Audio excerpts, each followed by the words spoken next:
Welcome to Secular Soup.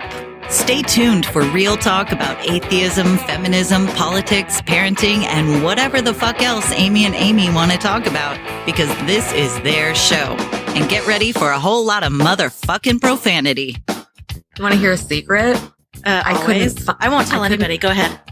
If I sit next to you, I'm going to get gonorrhea. It's going to jump into me. Just two ladies hanging out.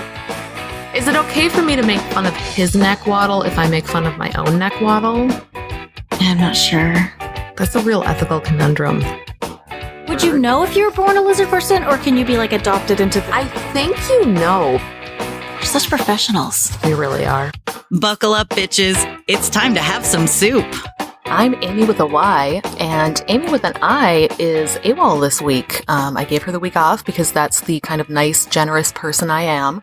So instead, tonight we have a special guest with us. Would you like to introduce yourself, Felicia? Yeah, I'm Felicia Entwistle of the Utah Outcasts podcast and on YouTube, mostly on YouTube. And you can find me on Facebook at Felicia Stormborn. I still stand Daenerys. Sorry, I do. But You're still Team Daenerys. I am Team Daenerys till I die. Yeah, totally fair. So, Felicia Stormborn on Facebook, and eventually I plan to have my own YouTube channel, but that's so far in a plan in the works. Like, everything is just so much work, man. it really is, yeah. I've been trying to put more stuff on our YouTube page, and even that's just like, I have so many other things I need to do. Right. So the reason I asked Felicia on is, partially to give Amy a break because, she's having a week. But Felicia and I just participated in an abortion debate last week that hasn't been released yet. It's going to be on the Right to Reason podcast. I think he's working on it now. So maybe by the time you're hearing this, that will be released. I'm not entirely sure, but you'll want to just look for the Right to Reason podcast. When does this and drop? There'll be. He hasn't said. I know he must be editing it right now. Oh, he told me it's going to drop Sunday. Oh, well, that's perfect because ours drops Sunday too. Well, so there we go. You can listen to them both on the same day. Unless you're a patron, then you get to hear this on Friday, in which case wait till Sunday to hear. Now I'm just confusing everybody. So yeah, we just wanted to talk some shit about that debate that we did, spill some tea, debrief, give you the internal workings of it, how it went, how we felt it went, because I think it would be a good story. The host of Right to Reason, Robert, had asked for people to participate in an abortion debate. Yeah. And the two of us kind of volunteered. Well, I was tentatively. Yeah, I was kind of volunteered. Yeah, I was kind of volunteered by a fan of Utah Outcasts, and and I've been on his and his wife's show, The Unapologetics, before. Oh, I didn't know that was their show. Yeah. See, I don't know. I'm not very familiar with him, but well, and Robert had initially asked for someone knowledgeable, and I was like, that's not what you should be. That's not who you should be targeting, is because knowledgeable doesn't translate to good communication. Just look at the science community, right? Like, they're so bad at communication. Like, Exactly. Yeah, you need someone who can communicate your points in a way that people are going to listen and be engaged and not just tune out of it. Yeah. Yeah, because we can bring facts all day, but this is an emotional issue at the core of it. Yeah. Robert then decided that, I guess, he'd already asked you, but then he's like, well, I guess you guys can both do it. So I was like... Yeah, and then I just I guess we're doing like a 4-way debate here. So it was the two of us and two guys named Dallas and Chris. Again, not familiar with them. Other than Dallas, I had met on Facebook a week before this happened. I just randomly came upon him in somebody else's Facebook post about abortion. And so we had been arguing back and forth about abortion for, 2 days. So when Robert was talking about the debate and I said, yeah, I'll do it. And he's like, oh, it's this guy named Dallas. And I went, oh, that fucking guy. Okay. I said, I'll do it, but you might want to tell him that I'm doing it because I've been kind of a snarky bitch and maybe he won't be willing to do it if it's me, but who knows? I'm willing to do it with him. It's fine. So yeah, but I think at the end of the debate, Felicia and I could confidently say that we totally slaughtered those two. With a smile. And mopped the floor with them. Oh yeah. And we kind of had a strategy going into it. Yeah, I thought that was clever, was like that. Yeah. we were like, okay, we're doing this together. Like, let's go in fully prepared, be on the exact same page. Because we had a feeling those two guys weren't going to do that at all. No. Which they didn't. I don't know if those two even know each other. Well, it's not like we'd ever met in person or had any meaningful, interaction. But we travel in the same sphere, you know? Yeah. Like, I don't know if those two do. And they struck me, the two guys struck me as complete opposites. Not opposites, but they seem like very different people. You know, Chris was much more, I want to philosophically debate this and I have my points and I want to do a cross-examine. And, you know, whereas Dallas was more, what's the word for it? Just kind of throwing shit out there, and you know, he's kind of got a bigger personality, maybe. Yeah, I think he is used to controlling conversations without any sort of effort put into it, or right. Yeah. So I got the feeling, especially from his opening statement, that he's like, "This is what we will be discussing," and that's not how that's not how debate works. You have to make a case, and you have to own that conversation through your action, and not just by. And I think that's ultimately what frustrated him so much, is that he was expecting that he'd said what we're debating, and you and I said, "Nope," and it made him very upset. Yeah.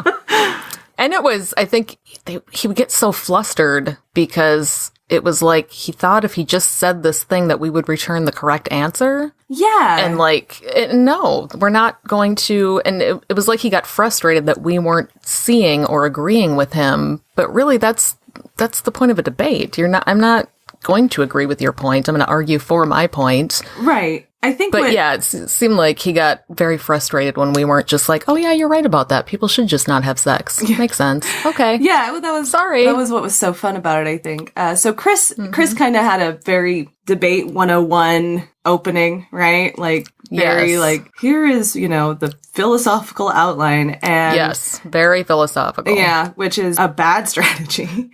Which is, you know, philosophy's fine in its place, but it was not engaging. Yeah, no, I love philosophy. Like, I listen to philosophy podcasts, and I love like my philosophy YouTubers, and I love philosophy. But this is, I mean, beyond a part of philosophy is also, you know, praxis. The real world implications of certain philosophical ideas. And so instead of keeping it high-minded and hypothetical, our strategy was to ground it in the real world, in the praxis of life. And they really weren't prepared to deal with that. And that's because once you get this out of just a philosophical, hypothetical exercise and you deal with the real world consequences, it becomes quite clear that there is no way to make a moral justification for a ban of abortion. Like, there's just no way that you can regulate that in any meaningful sense other than regulating healthcare as, you know, clean and safe and effective. Like, that's all you can really do. I sensed one of their frustrations was, they were trying to debate it on a very philosophy, ethics, you know,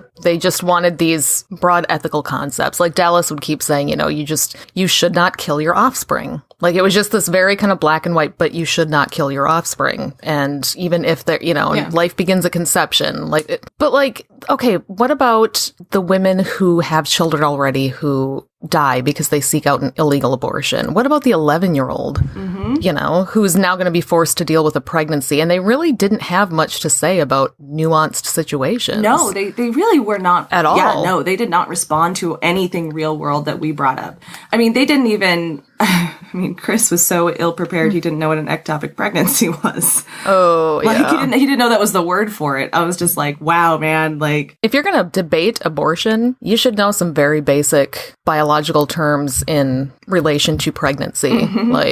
You should know what a zygote is, you should know what an embryo is, what a fetus is, why they're different. Like, you need to know this shit, to know how babies are made. That's helpful. Well, if you're going to try and communicate effectively anyway. So, yes, exactly. Like, that was the thing, is that it ended up kind of coming across like Chris was uneducated and ill-prepared, and Dallas didn't like what we were talking about. He didn't want to have the conversation we were having, and he didn't know how, he was so unskilled in reframing to his thing that his closing statement just ended up being like, you should have talked about this, not the other stuff. Like, just like a pouting child. I was like, oh, no. Yep. Yeah, and Dallas's closing was just trying to keep debating. Like, it was very strange. Robert had told us we need to go, like, he needed to leave to do something. He had a family obligation. He's like, I gotta go at this time. So he was trying to get us to wrap up, and Dallas just kept being like, but no, I want to finish this point. I want to get an answer. And look, well, what if I ask it a different way? Then will you answer it the way I like? Or what if, you know, and it's just like, dude, just wrap it up. You're not convincing any of us in the next 3 minutes. Just do your final statement. But yeah, they both very much wanted it to be a black and white, here's what's right and here's what's wrong conversation, and that's it. And wanted us to defend that. But really what, you know, when I wrote an opening statement, I made it very personal. And I talked about my first pregnancy that I had and just how difficult pregnancy is in general, you know, how much it changes your body. And because you hear a lot of times when people are arguing this, you know, it's just 9 months. It's not like it's the rest of your life. It's 9 months. You know, you're just sacrificing 9 months. And the truth is it's 9 months that affect the rest of your life. Yeah. But that's a hard 9 months too. Why should I be forced to endure that 9 months if I'm not ready to do it? Yeah. Yeah, no. And so, absolutely. And then when you were doing your opening, you know, ours were just all about real people. Here's what real people have to deal with. I was really proud of how well we complimented each other. You know, like I would be taking notes and I'd be like, okay, I want to make sure I hit this point. And Amy did it. Woo! Like, yeah. I was doing the same thing every time one of them, because we went in order, so which I thought worked out fine. Yeah, like we would just, you know, go. It was just a total rotation order. So I would always be taking notes on what Dallas was saying because I came after him. So I would just, as he was talking, you know, jot down the points he was trying to make so that I could go through 1, 2, 3 and just, you know, give my feedback on those points. And to my end, it always came back to, because here is a situation where this woman will suffer, or here is this situation where this woman did suffer, or here's a situation where somebody was ill and they couldn't, you know. Yeah. But yeah, they did not. I don't know if they'd never heard stories of people who have abortions before, or they've created a straw man of what the pro-abortion side is. And they, you know, like they've created like Dallas accused us of well, what was so funny, and I think it makes him look really bad, is he couldn't be bothered to remember who said what. Oh, no. Even though we went in order, and it was like, you and I both took the time to make sure we remembered names, who said what, you know, exact specifics.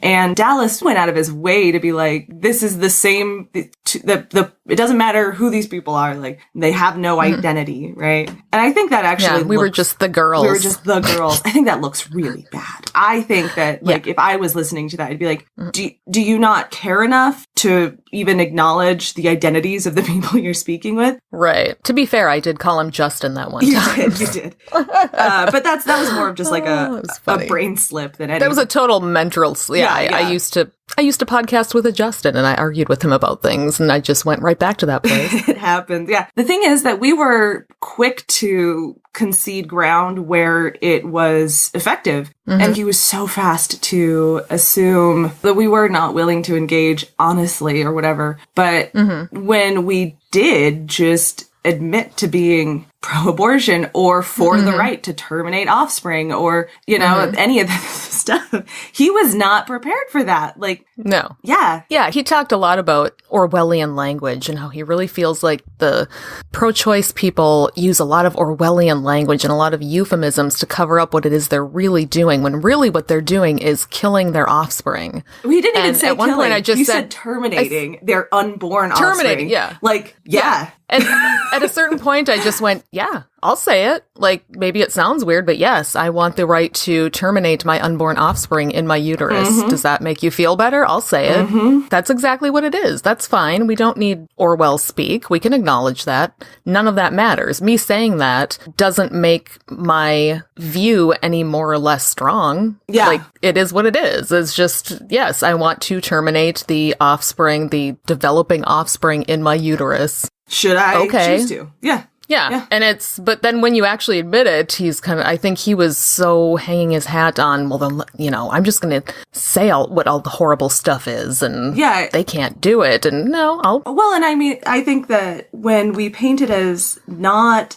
like I used the metaphor of triage when I that was a great metaphor, by the way. Thanks. Yeah, I loved that. I was certified as an EMT back in the day, so I was like, wait, this is exactly, like, in the moment, I was like, Yes. this is the exact thing we're talking about. When you frame it as a triage situation, well, that makes it morally ambiguous. And that makes it so that we have to talk about, like, the most viable, right? Instead of framing it as, like, one is morally correct and one is morally not correct, which I think Dallas was really expecting us to argue, right? Like we have the moral high ground, where what we're saying is this isn't so, like, the ethics of it is so gray area that's not even useful. What we have to do, evaluate is in a praxis sort of sense. And he was not ready. Right. He was not ready. It was great.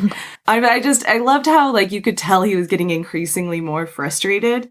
Oh, yeah. It was showing in his voice. And Chris, I mean, he just had a lot of questions, but I don't really remember him making a lot of points. Yeah, Chris was very even-keeled. Just, I feel like he had his list of talking points in front of him, and he just kind of wanted to keep coming around to those talking points. But they felt sort of disconnected from the conversation we were having. They did. I'm excited to go back and listen to it because I don't remember everything, but I don't remember him specifically addressing a lot of what we were saying, because again, a lot of what we were saying was just real world stories. Like, how do you address that? But I've been, since I'm just a terrible person who wastes time, I've been arguing with Dallas for days on Facebook now, because we had this big group chat that we were all in, and Dallas could not let it go. So Felicia finally just left the group, and I was like, okay, I'm just going to keep arguing. Chris stayed in for a while. Chris was in the group, and I left because I knew that I would not stop. Like, I would be, and I'm like, I got shit to do, and I get compelled to, like, answer, and so I was just like, okay, I'm the same way. Call him a crypto fascist and leave.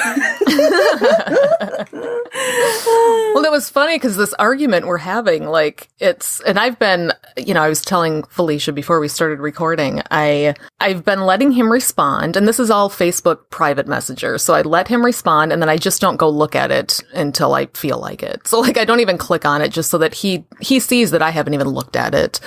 And when I have time, then I sit and read through it, and then I start crafting a response, but he is always on there looking. And Chris was watching along for a while, not really making any points, but kind of just watching what was happening, and he finally just kind of left, I think, because Dallas is the kind of guy that, Chris strikes me as the kind of guy who's Christian and really tries to put on the good, the good guy front. The good guy front. That I care about women and I care about people, and he's not openly trying to be mean to anybody or argue with anybody, whereas Dallas is more of the, here's why feminism sucks, and like I said, why can't I call you girls? And that was what was so fucking funny, was because we got done with the debate, and I was just like, hey, Dallas, can you please not call us girls? And his response, because he was so unhappy, was #triggered lol. I was just like, I was like, oh man, got under your skin.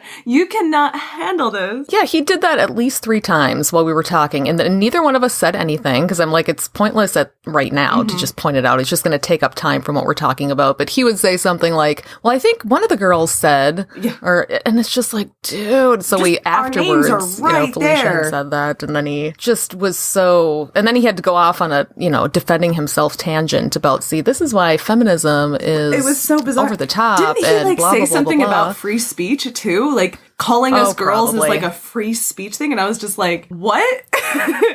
Well, and he went for the whole, I have a lot of conservative female friends, and they think it's fine when I call them girls. So I don't know why you have a problem with it when there's these other women I know, and they don't have a problem with it at all. Oh, no, that was the weirdest. That was the weirdest thing he said, was like, well, if feminism's goal is to create strong women, okay, first off, no, not remotely even That's close. not the goal of feminism. No. So then if there's other conservative women who don't get offended, then so not getting offended is stronger, which makes them better feminists than feminists.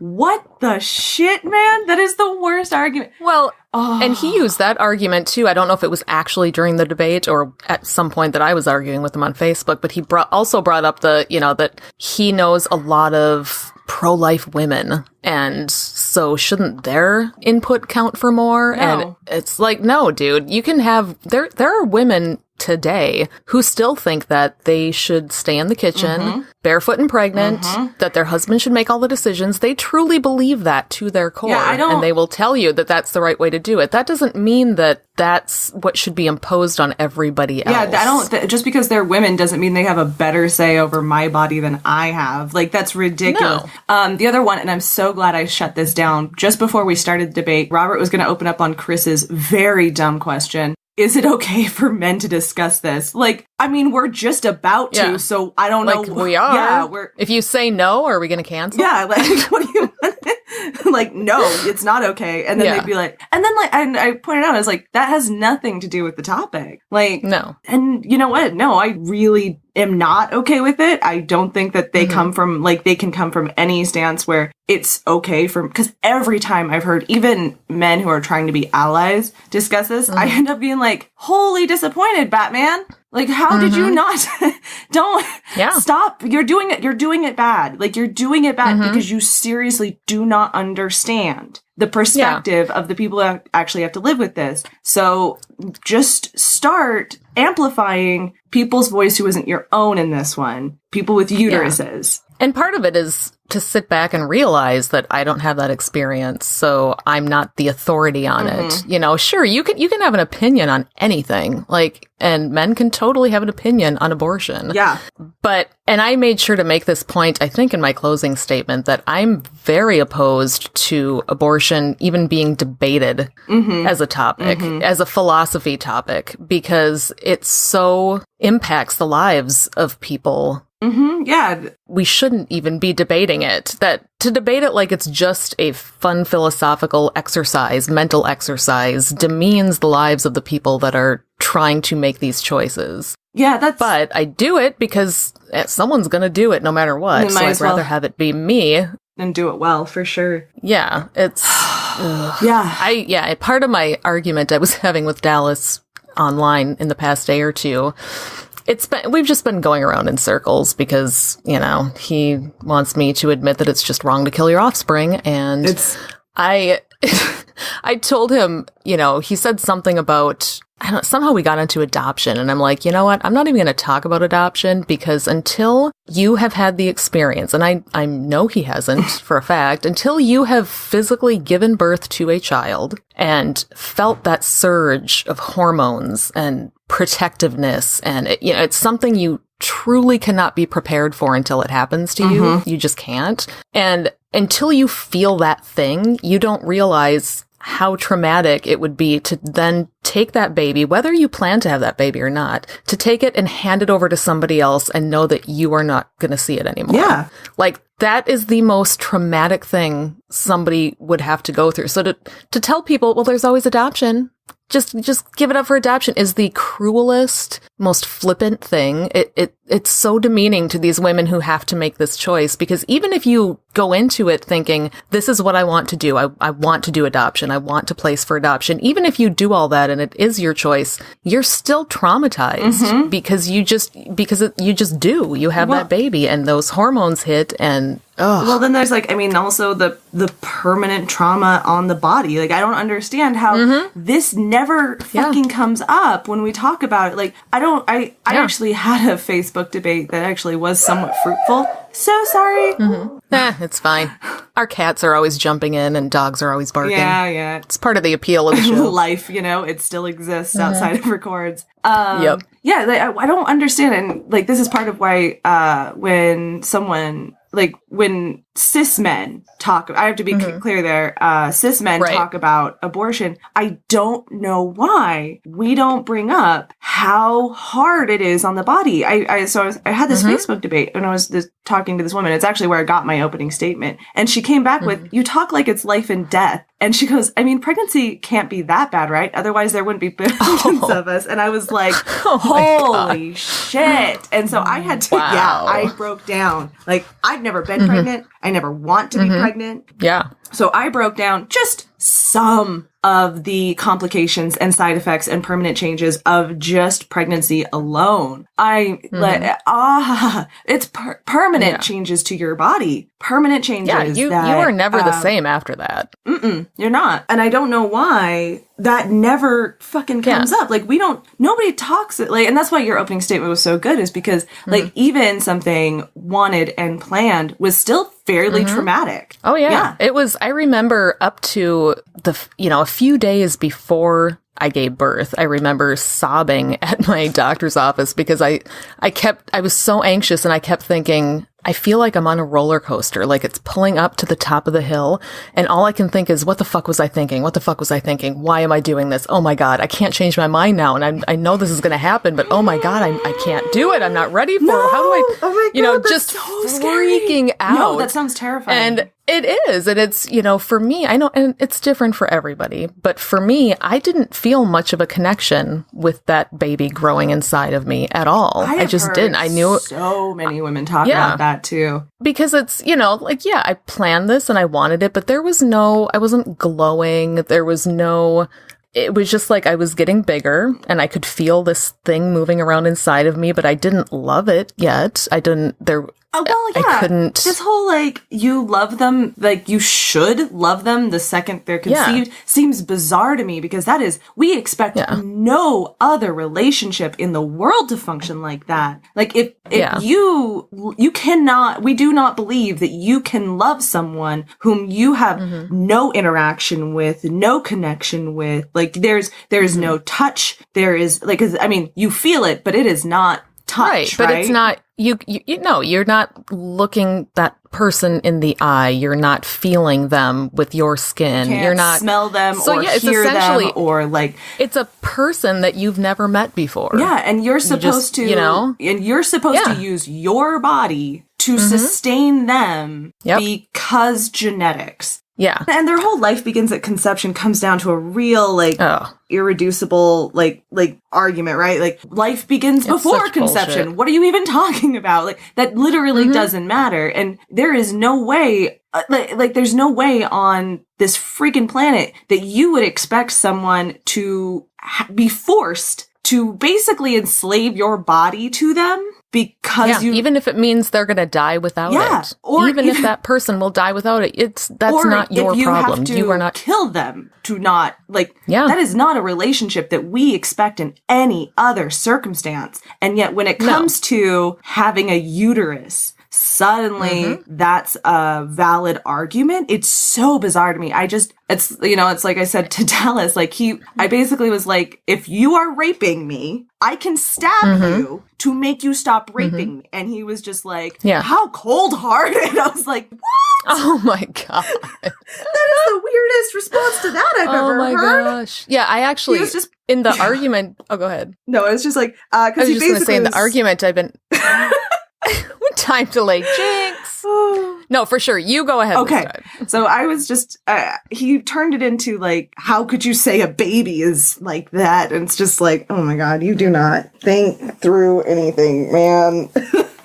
Yeah, I presented him with a question on our, Facebook argument we've been having for 2 days now about, I said, okay, so theoretically, I said, stick with me because I know your first answer is going to be, well, that can't happen, so why answer it? I said, but just hear me out. I said, if there was a way that medical science could come up with something where they could remove an entire uterus, a pregnant uterus, and replace it into your body, and you would be able to grow that person for 9 months, and then you would be able to actually give birth either through your rectum, I don't know, through a cesarean section, something. But if they could do that, should the state mandate that all biological fathers do that? So as not to should it be okay to have that uterus put inside of you, and then it is your job for the next 9 months to sustain that life, even if you don't want to? This is what we're doing. But he would keep coming back to, well, no, because then they would have to kidnap me to do it, and that's wrong. Dude. Because the state can't kidnap people. And then it would be assault because they'd be doing a medical procedure. And he's like, and he keeps coming back to, but if men could get pregnant, then yes, the moral thing would still be the same. If men could get pregnant, then yes, they would be responsible for keeping that baby alive. But because that's not how it happens naturally, quote unquote naturally, Except that's for, why I mean, it's not okay. I mean, there are, Yeah. I mean, not even including trans men, which I obviously do in this conversation, but there are cis men who've been known to have full female reproduction organs and could conceivably get pregnant. Yeah. Like, and his like this, the thing is, like, that can happen naturally. So, I mean, maybe I would pose the question, like, so you know that in reality, you could have a full working set of female reproductive organs right now and you'd have no idea, right? Like, you know that could happen. And what if you found out you're pregnant? Like, what if you found out? I suspect his answer would be, well, then yes, it would be my responsibility to carry it. But he gets hung up on this whole idea of natural, what's natural and what's not natural. And since the big philosophy brain there, the naturalistic fallacy is a thing. Yeah. It's very it's like, dude. Please define for me, like, why natural is therefore correct. Like, if you want to I asked him, too. I said, I have had 4 abdominal surgeries and had part of my intestine removed because of Crohn's disease. I said, in the good old days, the natural thing would have been to just let my immune system fight it out with my digestive system until I die. And that's natural. That's what should happen. But because of medical science, I was able to have some of that intestine removed from my body to make me better. But maybe I should have kept that intestine. That was part of me. That had my DNA. It was alive. That was part of the body God gave me. If you're going to accept that there's a God, that was part of my God-given body. What gives me the right to remove that for my own convenience? I could have just stayed on medications and not had that removed. Like, why is it okay in every other situation to do what's best for you, for your own body, for your own well-being, however you want to do it, but not during pregnancy, especially when you're talking about a mass of cells that has not been formed, that has no sentience. Like I said, there's no experience even resembling anything close to human life. No. And so when we really do have to approach this in a triage situation. And it's just like a cancer patient can choose to forego treatment. Why shouldn't I be able to choose to forego pregnancy? Like, what? Why? Let's be real. Because the thing is, they'll find exceptions and they'll find excuses why their pro-forced birth actually matters, right? Or is actually a thing. But what it comes down to is they, in the real world, want consequences for what they deem immoral. And that,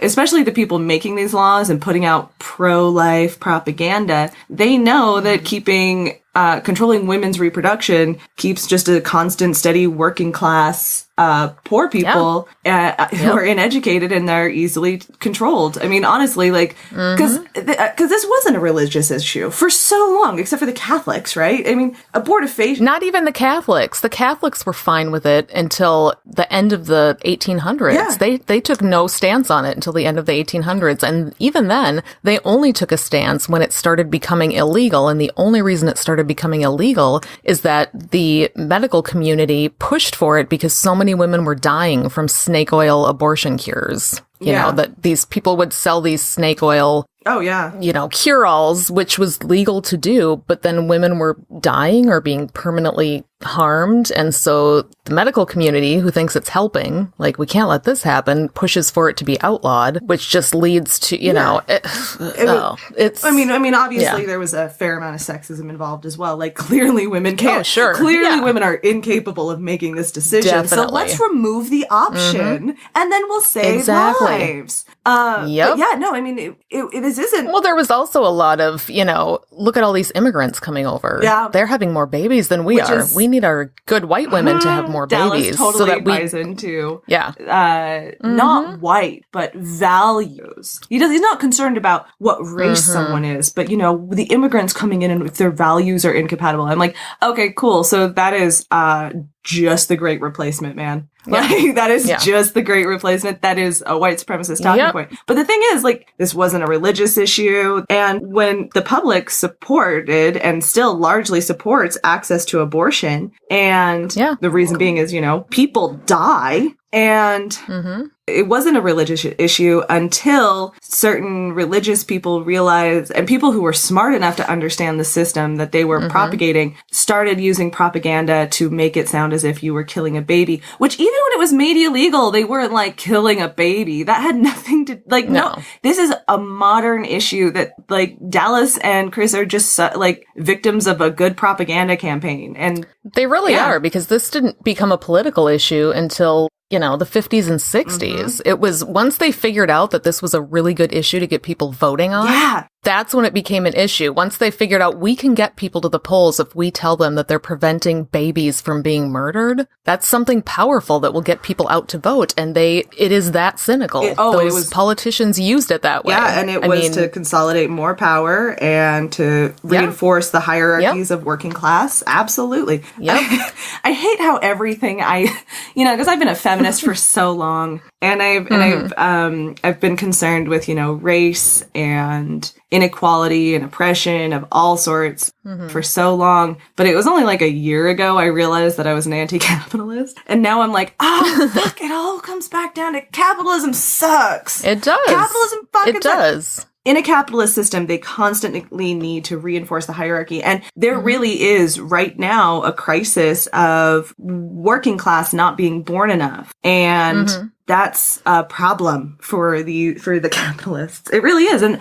I believe the people putting out the pro-life propaganda know this. I believe they know what they're doing. You know, one of the best ways to keep people desperate for jobs, desperate for any job, is to have kids. Yeah. To have kids when you're not ready for them. Especially then. But to know you need to support them, you're then desperate to make money, and you will take any of their shitty Walmart call center jobs for very little pay because now you have mouths to feed. Yeah, I mean, when it's just you, like, I was thinking the other day about how totally different my life was when it was just me. I was just single. All I had to take care of myself, and it was still hard, but it was like, all I was thinking about was, I got to take care of me. Once you have kids, I've got 2 people in my house who will not survive unless I provide for them. Yeah. You know, unless I bring food home and I make money and when you're desperate like that to take care of somebody else, you'll do anything. Do things that you don't want to do. You'll do anything. Yeah. And that keeps people in jobs like shitty Walmart checkout jobs for no money and from thinking that they don't deserve any better. You know, we've got such a culture of people who think they don't deserve better. Yeah, well, yeah. You know, they think, well, this is, I guess I didn't get a college education, so I guess I deserve to do this for the rest of my life. This is my fault. Yeah, that's a bizarre one I hear. And like, you hear this, especially with like left-leaning liberals, you'll hear these quote-unquote inspirational stories about a single mom who worked 2 jobs and got a college degree and and now she's doing so much better. I'm like, that's a bunch of bullshit. Like, we should not be expecting these people with dependents to like to break them. And not everyone is going to be able to do that. I mean, you have Crohn's disease. I have PTSD. Like, if I had lives dependent on me, there is no way I could mentally handle going to school too. I could not make it work. Terrifying. I mean, I'm at the point where since my husband has health issues too, we're just a fucking mess of a family, but like, I can't, neither one of us can, we're fucking terrible. My kids both have mental illness. We're a hot mess. But like, when we bought the house that we live in, we were financially secure and we had no reason to believe we wouldn't be into the future. So when we bought the house we live in, we could afford it. And it's not outrageous. It was, I think we paid $160,000 for our house, which around here is slightly above average, but not horrible. But yeah, here we are a decade later, and those jobs that we thought were going to last forever didn't. And our health, both of our healths have gone downhill. So we can each only work about, 20, 30 hours a week. But we have to have health care because we just do. I can't go without health insurance. So we're now in the position where we have to stay poor enough to get Medicaid. So even if I wanted to get a full-time job, I can't at this point because I need to have Medicaid for my entire family. If I got a full-time job where they provided health insurance, even if I got that, there would be a waiting period for it to kick in, and it would still cost me, I would still have to pay half the premium per month, which is pretty standard. I'd still be paying a couple $100s a month for that health insurance. Well, why do that when I can just stay poor, stay on Medicaid, and not have to pay the several $100s a month? But then it's this ongoing cycle of... Well, yeah, now the state has created... Now you're stuck. Well, yeah, the state has created put you in a dependent situation on the state. Yeah. Whereas, the conservatives, they sit there and talk about bootstraps. You're like, look, I literally don't have a better option right now. Exactly. Yeah, if I worked part-time, if I worked the amount of hours I could physically handle, I wouldn't get health insurance anyway, because part-time work doesn't get you health insurance. Not to mention, most employers aren't doing full-time anymore because they don't want to pay for the health insurance. Oh my God, it's so bad. So it is they so bad. do, private contractors or 38 hours a week. It's just ridiculous. Yeah, this is why if you ever talk to a conservative, you're like, hey, you know what? I agree. I don't like the system of Medicaid that we have right now, and I don't like how it creates a dependence on the state. If we have more than enough wealth in the United States to pay everyone a universal base income and make sure everyone has healthcare coverage, and then there's no dependence on the state, right? And they'll be like, no, because then they're depending on them for their income. I'm like, well, they already are. But what they don't like though is they want to be able to sit in judgment of the people that are taking that money. They want to be able to look down on me and look at me and say, well, if you would just work harder, maybe you shouldn't have had those kids if you couldn't afford them. But don't you dare abort they want to be able to judge. Yeah, exactly. But if they just give you the money and you spend it how you want to spend it, then they can't. And if everybody gets it, so it's not something that you have to qualify for, it's just standard across the board, then you don't get to look at the people spending it and go, well, how are they doing it wrong? Because I need to make sure they're spending that money correctly. So let's make, it's frustrating. I took a Marxist perspective on a lot of things. And so when I was first faced with UBI, I did a Marxist reading of that's literally just an excuse to keep wages low and keep people poor, which Marx and Engels developed that based on the available evidence they had at the time. But then I read Utopia for a Realist by Rutger Bregman. He was the guy who went on Tucker Carlson's show and just explained it to him, and they leaked the footage. Do you remember? Did you see that? Oh, I did see that. Yes. It's one of my favorites. It's like I masturbate to it. I masturbate to it. Yeah. Not to Tucker Carlson, to the situation. To a guy just humiliating him so bad that he loses his damn mind. Oh my God. Come. Love it. Yeah.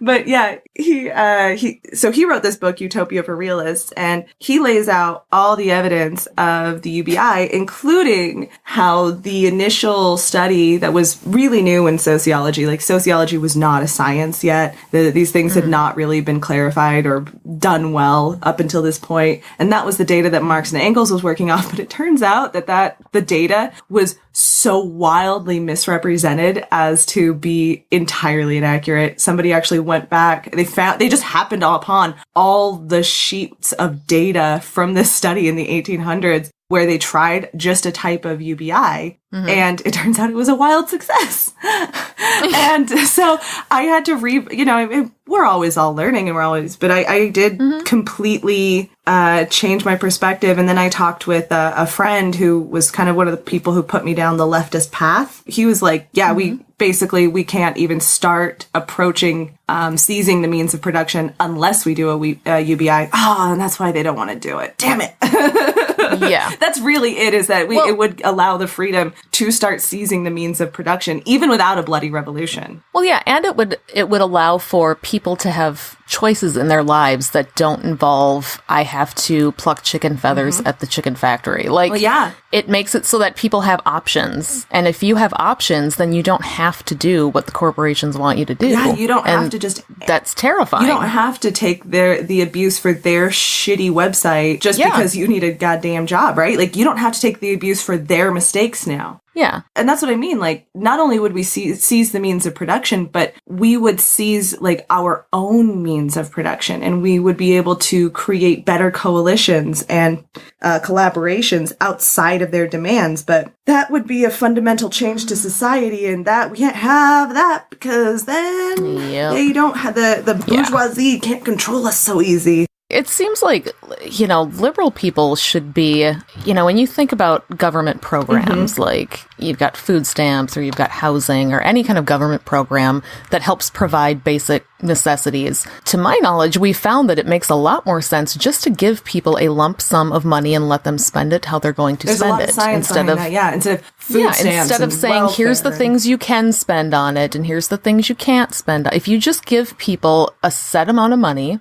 and just they can spend it how they want. They can buy groceries, they can get an apartment, they can, Well, and it would actually make the government a lot smaller, right? Because then we would we'd get rid of all because you don't have all this oversight. You don't we don't have this entire crazy amount of bureaucracy trying to control it and you trying to prevent fraud and trying to there's no fraud. There's no fraud if everybody gets the exact same thing. There's no you just get basal administration just to make sure the cogs keep running, and that's it. Like, well, and people have more dignity that way. Well, when you can't have that though. I know you don't want people having pride in themselves or dignity, because then they again won't work your shitty jobs and take all of your shit for zero money and feel like they deserve to be in that position. But I think I was just going to say, like, I think the reason liberals buy into the you need to work or like we need to have specific programs and check this stuff is that they're still subject to hierarchical privilege. That it's like this fallacy of the center, right? Like they're like, I'm being more moderate. Whereas it's not so much that UBI is a radical leftist thing, so much as it is a pretty common sense solution to a lot of the things that plague society. But I think a lot of liberals fall into the wanting to, to do things the right way, follow the rules.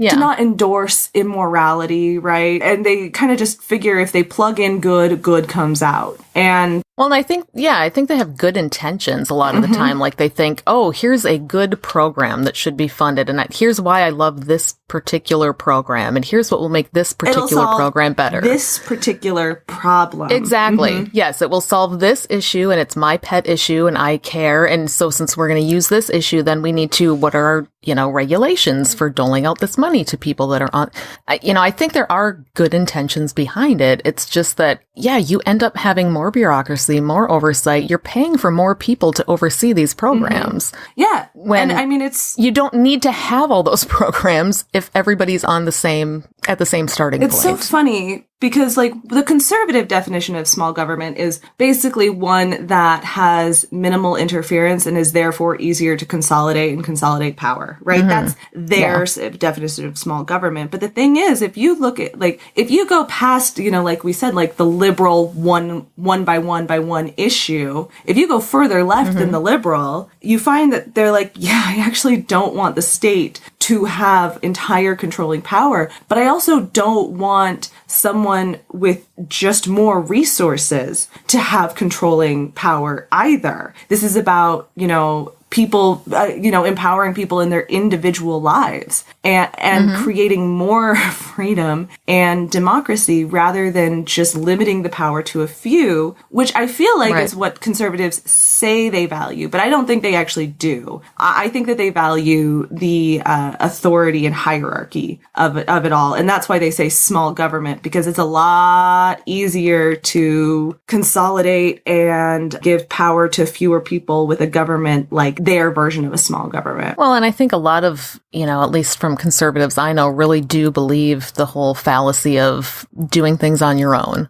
That if you just work hard enough, you'll be fine. American individualism, for sure. I used to believe that to a certain extent. If I just work hard, if I just stay at a good job, I did too. I'll be fine. I did too. And it took many years to figure out that's not the case. Yeah. I mean, I used to be so you can't just ambitious. try hard enough. Yeah. Oh yeah. I'm still ambitious. But I feel like I grew up before the economy was the way it is now. And there were more opportunities. Like you could get decent jobs. And now everything's a side hustle and everything's the gig economy, and it's I graduated in 2007. So you're just a baby. I have never had a good economy. Babe. Yeah, I did. I lived in the 90s, man. It was fantastic. Looks like it was. I mean, yeah, it's pretty great. But it's I mean, if you were white, I've never basically middle class. Yeah, right. Yeah, if you had privilege. If you're for limited government, it should make sense then that we just have this UBI, this amount of money that everybody gets every month. No fuss, no muss, no frills. It's just you get this money and then give people who are intelligent enough, because we know what we need to do for our lives. We know how we need to take care of our families. Let us decide how we're going to spend that money instead of paying someone to micromanage. Well, you bought hot food with your food stamps instead of the packaged food and the, come on. It's so ridiculous. I think another thing that I don't know, I think that there are conservatives who can be reached with this message, but it's also it's not just about the power that one institution wields, but it's the power of several institutions. And I think we need, I've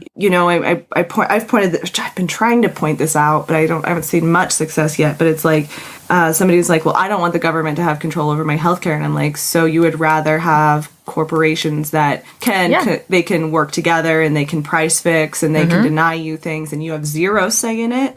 Is that better? Yeah, I say that to people all the time. Like, if they say I don't want, so the way we have it now, Blue Cross Blue Shield is making all of your medical decisions. Yeah. So you can pick one. Would you rather have the government, where at least in the government, we do have a mechanism for getting rid of people? It may not be great and it may not be functional at the moment, but there is a built-in mechanism to get rid of people who aren't managing things well. Blue Cross Blue Shield, I have no ability to go in there and get rid of the CEO. I can't do that if he's doing a poor job. And his primary concern is making a profit, not me actually getting the healthcare I need. The government doesn't need to make a profit on my healthcare. They need to cover the costs of administering the program. That's it. Yeah. But they're not there to make. So I truly can't understand why people think the better option is to have the CEO of Blue Cross Blue Shield make all of their decisions for them, because they know that's what's happening right now. Anybody who's ever been sick knows that's what's happening. Yeah, but I think it's the propaganda of the benevolent dictator. I mean, how often do we see okay, power is okay as long as it's in the right hands, right? And if somebody is a CEO, this is a meritocracy. They've obviously earned their way there rather than just winning a popularity contest. Like Donald Trump, he had to work his way to the top, and you don't get to the top by being stupid. You have to work hard and you have to build something. And oh my God, I'm just you don't have to work hard. You just have to be a ruthless motherfucker. That's all you have to take. Not from even people. that. You have to have luck, and you have to start out with some money. If your parents have money, you'll do fine. Yeah, you can have some of that money and you can invest in something, and it's fine. If you don't have that, it's the Elon Musk, you mean, whose family started he grew up well off? Or are you talking about Bill Gates, who went to Stanford? What are you talking about? He started from nothing. Look, I can point to one person who I know of who's there's a few in this one, but it's in the hip hop industry, there are people who actually did start out poor and did actually end up making it to wealth. We got Cardi B and we got Jay-Z and stuff, people like that. But those are exceptions in order to create propaganda. Yes. They are not the rule. Not everyone, even if everyone was as talented and as hardworking as them in hip hop, we can't all be as famous as that. It's people are well, just get a computer engineering thing. I'm we literally can't all be computer engineers. You know that, right? No. There's only only so and even then, Amy and I talked about this, I think 2 weeks ago, I don't remember, but as someone with kids and one of them rapidly approaching college age, I keep thinking when I was a kid, it never occurred to me not to go to college. Like, I just knew that's what I was going to do. That's what I was encouraged to do. That's what my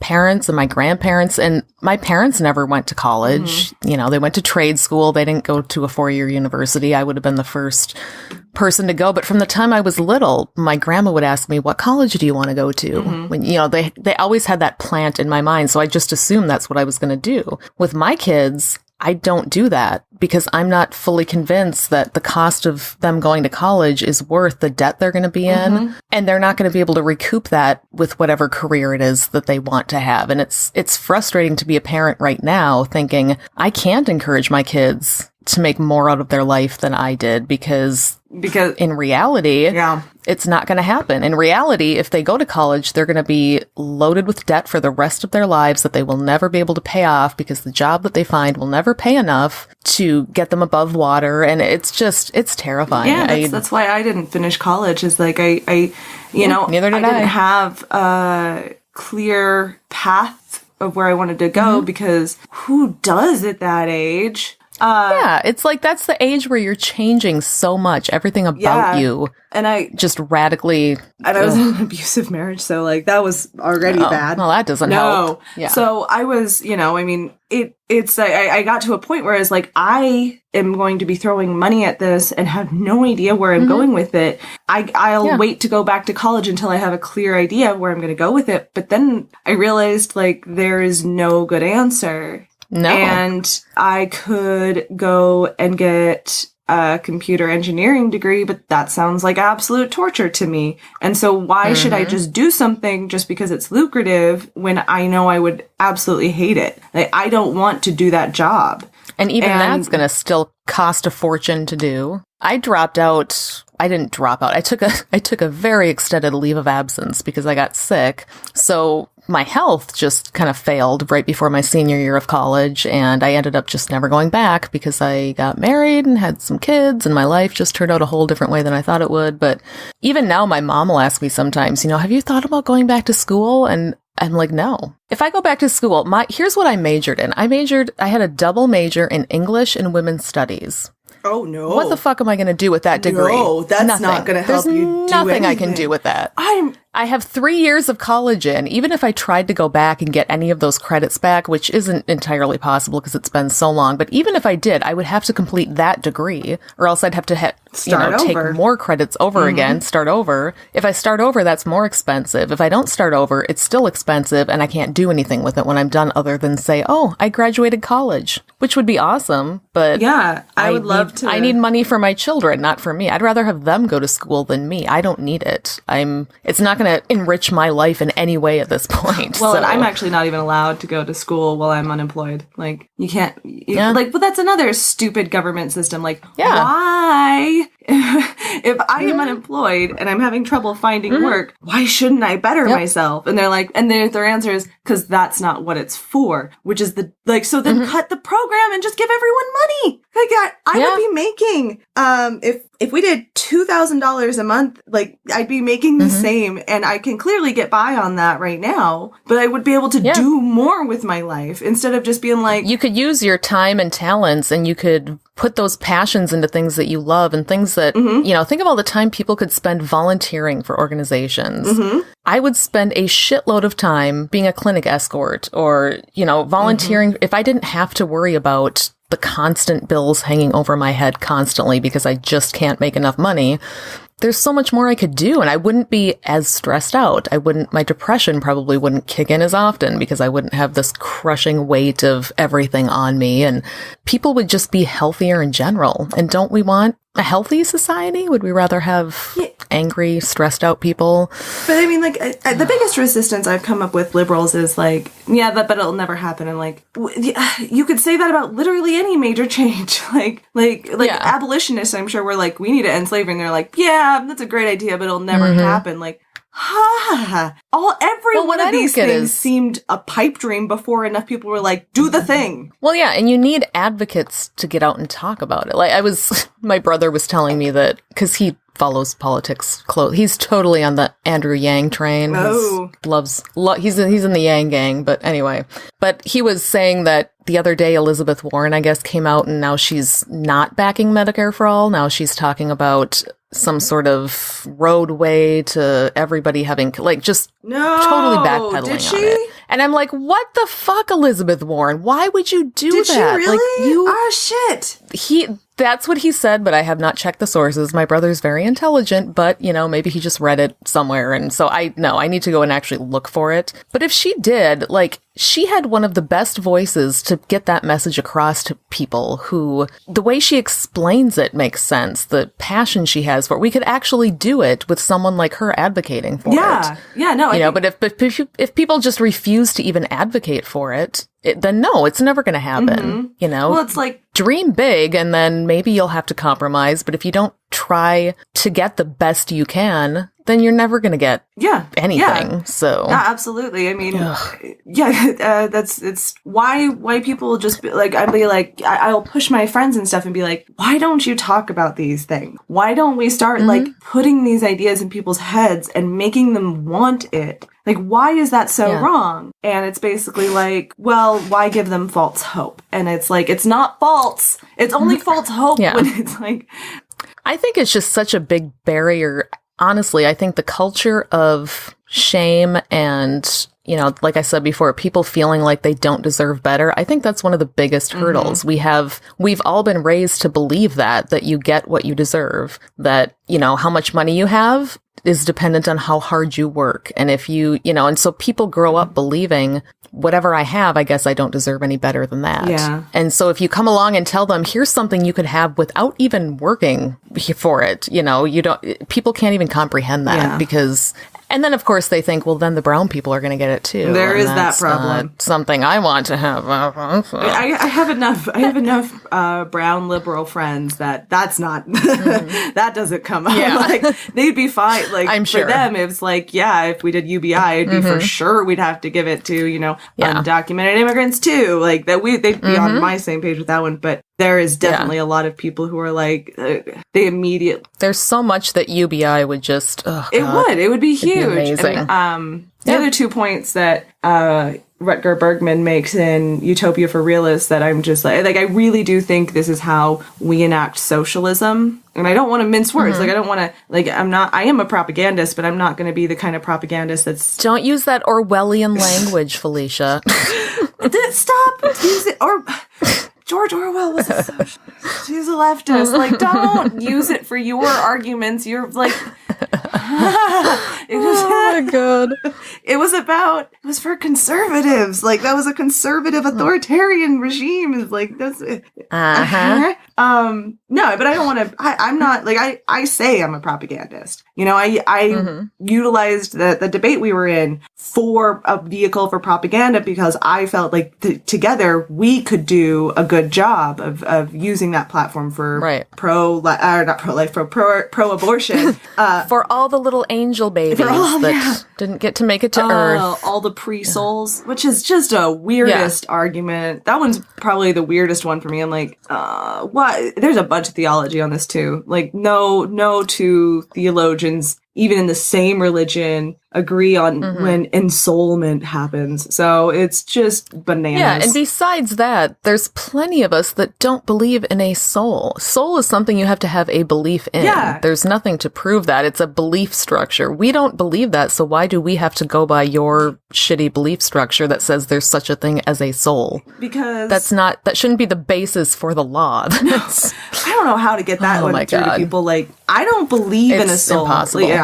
It's so impossible. But well, and I think you touched on it before with they want to be able to have consequences for sluts who are out there slutting it up. For sure, you know? Dallas said as much in the, that was a huge part of his argument was, well, you just don't want to have consequences for your actions. And that's why people want abortion. They won't admit it, but they like abortion because they just want to not have consequences for it. And it's like, are you fucking kidding me? Yeah, well, what I pointed out, I was like, I'm certain that you're not arguing that we should stop having sex. And he was like, well, no. no. Like, I still want to get my dick wet. That's exactly what he's arguing. That is it. That's the logical conclusion of his argument. Was like, yeah, that's exactly it. Like, what else is your plan? Because if your plan is birth control can fail. So all these people seem to think the best plan is get married, and then if you happen to get pregnant, oh well, at least you're married, you can have, like, no, that's not a magic bullet for having children. Yeah, that's not. Such a weird one to me too. Like, it's ridiculous. Like, well, as long as you're in a, happy heterosexual marriage, then it's safe if you get pregnant because you can just have the baby, right? No, what if your partner just got diagnosed with cancer? Like a serious cancer. What, you think now's a good time to go through a pregnancy? Yeah. No. Yeah. No. Yeah. What if you're, what if you just didn't want fucking kids to begin with? You shouldn't be obligated to have them just because you are married, and, married people are not required to have children. It fucking annoys me so much. I don't know how he couldn't understand the whole consent versus consequence thing. Well, because he doesn't want to. I really think that Dallas just, like, his own value system values authoritarian hierarchical order. And in his mind, he is, because we've told cishet white boys forever that they are the default normal and everything else is deviant from that he just insists that his perspective is the one that's the most correct because he is the most objective party out there because he is the default, right? And I really think that that's why he can't get by this, because he refuses to imagine a situation in which he doesn't have this place of privilege. He can't. I don't think he's ever been in a situation where he did not have privilege until we had our debate because we ignored his privilege. Yeah. And that's a good point and you come across that a lot in the atheist community too, with all the logic bros. And like they think their point of view is the default and therefore it's up to you to convince them otherwise. Yeah. It's not up to them to convince me. It's up to me to convince them because their viewpoint is the solid logic trademark. Yeah, hashtag rational point of view. Yeah. And if you're not, then you're accused of just being irrational or emotional or it's... There's nothing wrong with emotion, first of all. We make a lot of decisions based on emotion. Everything is emotional. Yeah. And if you are not taking the time to evaluate and understand your emotional experience, then you are entirely making decisions without rationally understanding your emotions. Like, they've done studies on this one, and if you believe you are beyond emotional decision making because you're so rational, you are far more likely to make emotional decisions without rationally considering anything. Like, everything is emotional. We don't make decisions without emotions. That doesn't exist. Like, nothing exists without emotions. So this whole, like, you're being emotional, well, duh. Yeah. Men are the worst. Anyway, well, it's been... Hashtag yes, all men. Fuck you. That's kind of the whole tagline of our show, men are the worst. But we've been talking for just over an hour, so I think we should probably wrap up. Do you want to talk a little bit about your show and kind of how you got started doing that? And just, I don't know, like, you don't have to do it super quickly. Just tell us more about what it is that you do on your show and what you guys talk about. Yeah, Utah Outcasts is a lot of fun. The best way to describe it is like hanging out with your friends, because we are genuinely three good friends who talk pretty much constantly. Speaking of men are the worst, it's two dudes. Yeah. That's okay. They know that I'm allowed to... We won't hold it against you. Yeah, right. Like, they do all right. They do all right for themselves. It's so funny, too, because when we started, they were kind of center-ish logic bros. And I fucking broke them of it, and they totally admit that now. They were like, I pushed them all the way left as well done. Thank you. I like to think I'm the heart of the show. Yeah. The host X does a lot of, like, he picks a lot of the stories, and he does the organization of the show, and Kyle kind of comes in with fun commentary or kind of off the wall observations, which are a lot of fun, and I really enjoy that. But so Utah Outcasts, we started 4 years ago now. X put on a Facebook group that none of us are even in anymore, Utah Atheists. like that he was starting a podcast and what did people like listening to. So I messaged him and was like, hey, I was thinking about starting my own thing. I've been wanting to do a podcast forever. And that's how I got on the show. And gosh. we did several episodes that are terrible. Don't go listen to them before we even met. Yeah. And it's just kind of grown from there. This last year, we've seen our biggest boost in our fan base. And so what we talk about is we talk about your regular make fun of, like, your atheists making fun of crazy religious people stuff. We also do a lot of politics. We like to talk pop culture whenever we get a chance. It's just been, everything's been terrible since 2016 on. And so that hasn't come up as much. But we know we try to have fun and kind of laugh at the void whenever we get a chance. So it's just a fun back and forth, sharing ideas, doing math badly in real time. That's my specialty. Right? Yeah. So, we're just... that's basically our entire origin story as well. Just met in a Facebook group. Well, I want to do a podcast. Do you want to do one? Okay. We still haven't met each other. Really? So Amy and I have not met. We've been doing this for, a year and a half now. But we're finally going to meet at Skepticon in August, so... Oh, fun! Pretty excited about that. It'll be the first time we meet in person where I can find out if she's actually a catfish or not. So. Ooh, sexy! Yeah, good time. She's been catfishing me for years.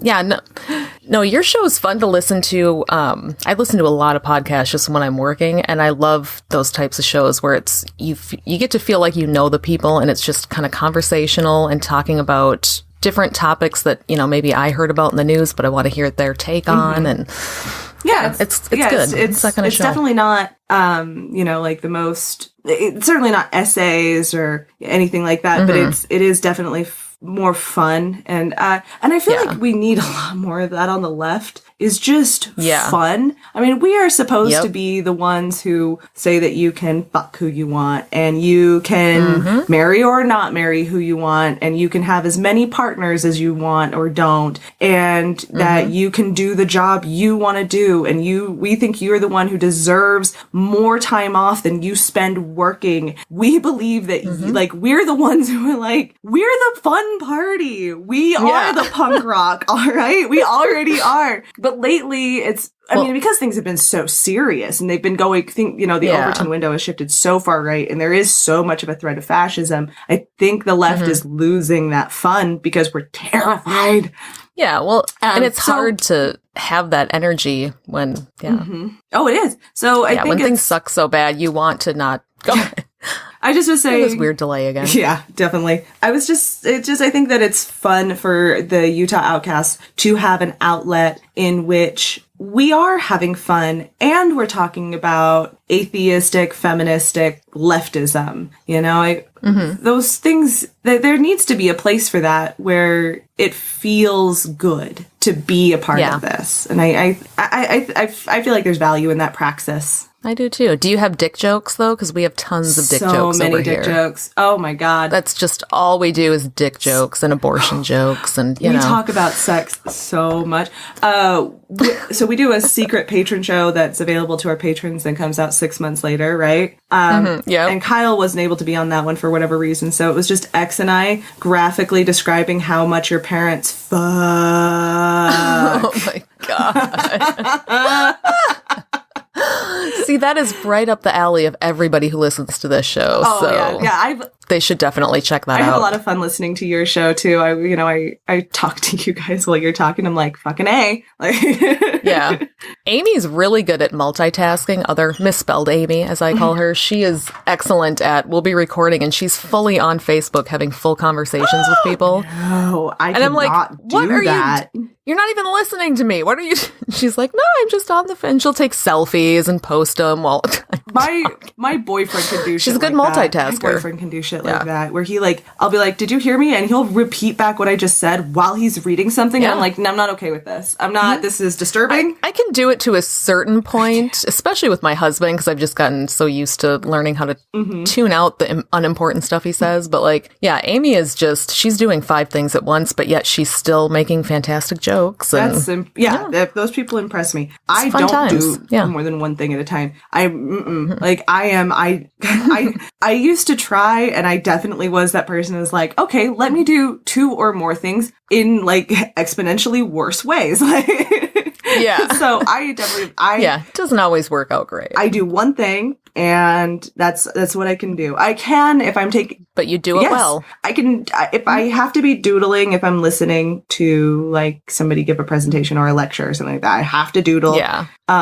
But I've gotten in trouble at jobs because I've been doing the same, it's like a Mendy style or a henna style since I was 15. So I've practiced these same motifs over and over and over and over. And they'll look like really intricate, amazing pieces of art, but I have a million of them. Like, and so people like, I've gotten in trouble. They're like, is she even listening? I'm like, look, it looks intense, but it's not intense. Okay. So I can doodle, and then I fidget when I'm doing a podcast or something. Yeah. So that's the extension of my divided attention is vague movement. Well, it was fun. It was fun to have you and to talk shit about our abortion debate, which I truly can't wait to listen to now. I love. Oh my God, I'm so excited. I don't know if all podcasters do this, but I love to listen to everything that I'm on.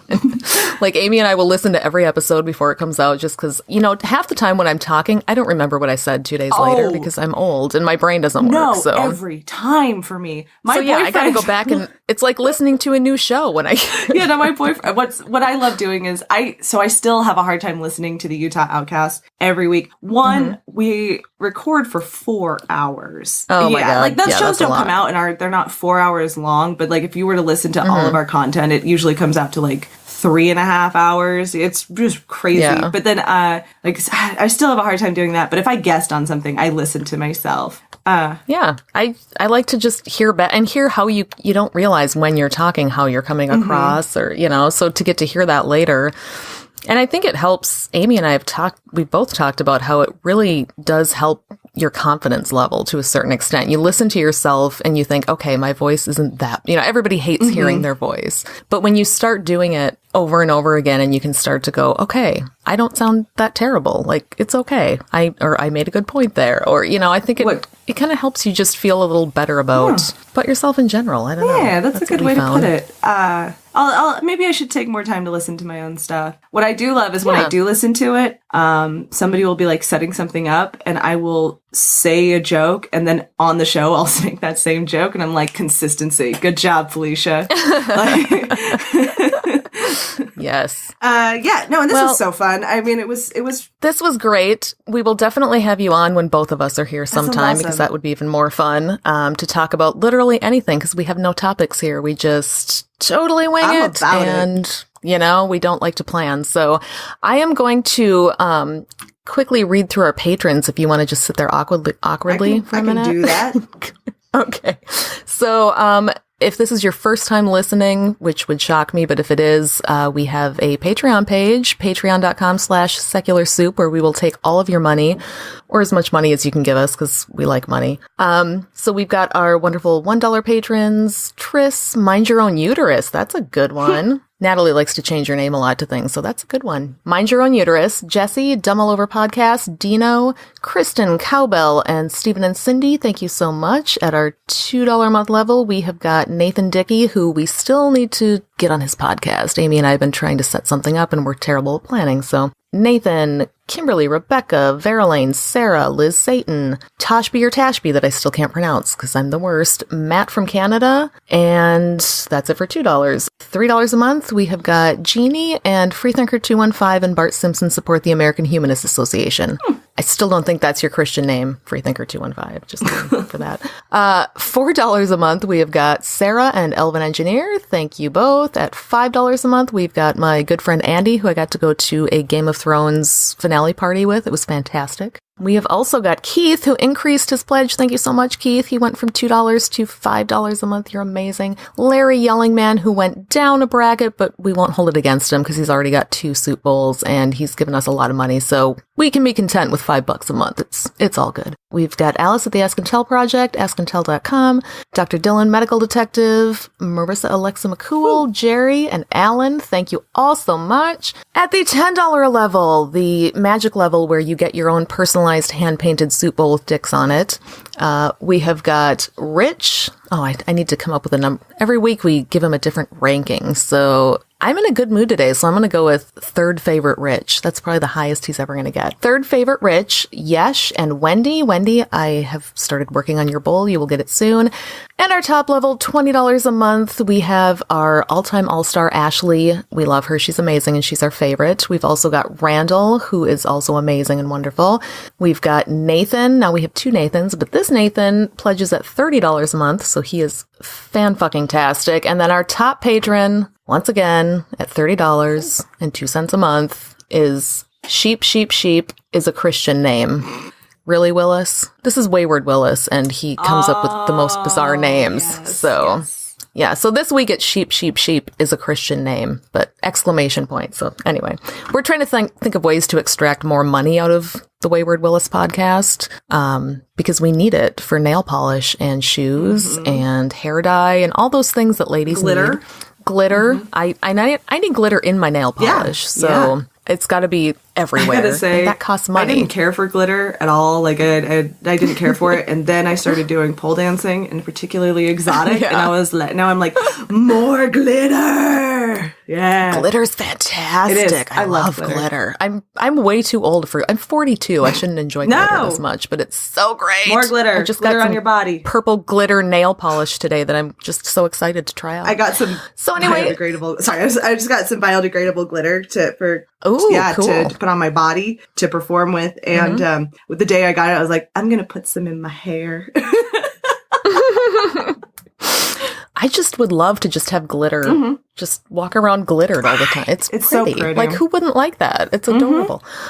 Maybe when we go to Skepticon, Amy and I will get all glittered up. We're definitely going to bring our tiaras because we each have one. So we're going to wear those through the entire thing. Maybe we'll have a sash. We're not sure yet. But anyway, so yes, thank you so much to our wonderful patrons who are the people paying for us to go to St. Louis, because neither one of us has any fucking money. So we appreciate your patronage so much, and we will be recording more bonus content very soon. And so yeah, if you're not a patron yet, go become one, and you can listen to extra episodes and shit, and you will enjoy it. Amy with an I, like I said, is not here this week, so I guess that means I have to do the outro. And I don't know where the outro is, frankly. So I'm not going to read it because it's sitting somewhere in a Google Drive and I just don't care enough to dig it up. So I will just say goodbye for this week. Hit us up on all the social medias if you want to follow us. Please tell your friends. I keep begging people to tell their friends because I know you have friends that are just as shitty of human beings as we are and would enjoy the show. So tell your fucking friends. And go listen to the Utah Outcasts podcast because they are as shitty as we are. Or watch us make dumb faces. It's all fantastic. Watch us make dumb faces on the YouTubes. That's a lot of fun. Yes. I hear all the kids are on YouTube now. Yeah, that's where the party's at. Yeah. All the fun stuff's happening. Amy and I are on YouTube, but only in drunk format so far. Well, that's Utah Outcasts, the other thing too. I keep forgetting to mention that when our next patron level is 50 patrons. So when we get up to 50 patrons, we're going to do live Drunkcast, the sequel. Hell yeah. And I think we're at 40 patrons. We're near or close to 40 patrons. Totally. So we get just like 10 more people. Please have me on for just a little bit. Right? Yeah. I'd love to drink with you both. That's what we did last time when we had the first Drunkcast. We actually had just a group of people we invited to be on it, and then we had little time slots like, okay, you'll be on at 7:30 and you'll be on at 7:50. And of course, as we got drunker and drunker, we didn't stick to that as much. But yeah, we'll end up doing that again, just having people kind of pop in at random intervals, and then I get drunk and I yell at them to get the fuck off my show because once I start drinking, it's crazy time. Yeah. So yes, we will definitely have you on the next one. We just need at least 10 of you to pony up at least $1 a month. That's not that much money. And then you can see me get drunk. So Thank you all for listening. Go find Felicia at the Utah Outcasts. As always, we will leave you with the vocal stylings of one Mr. Eli Bosnick. Secular soup creed. Soup is the ultimate virtue. It's delicious, nutritious, patriarchy smashing, racism fighting, warm and fuzzy, human affirming, fun having, anti-theist, glitter throwing, tummy satisfying, pair of new shoes fulfilling, diversity seeking, happiness. Minestrone, beef and barley, chicken broth and split pea, gazpacho, tomato, clam chowder and potato, chicken noodle, beef noodle, egg drop and ramen cup, miso, gumbo, leek and pho. Grab a bowl and taste the magic. Slurp even this.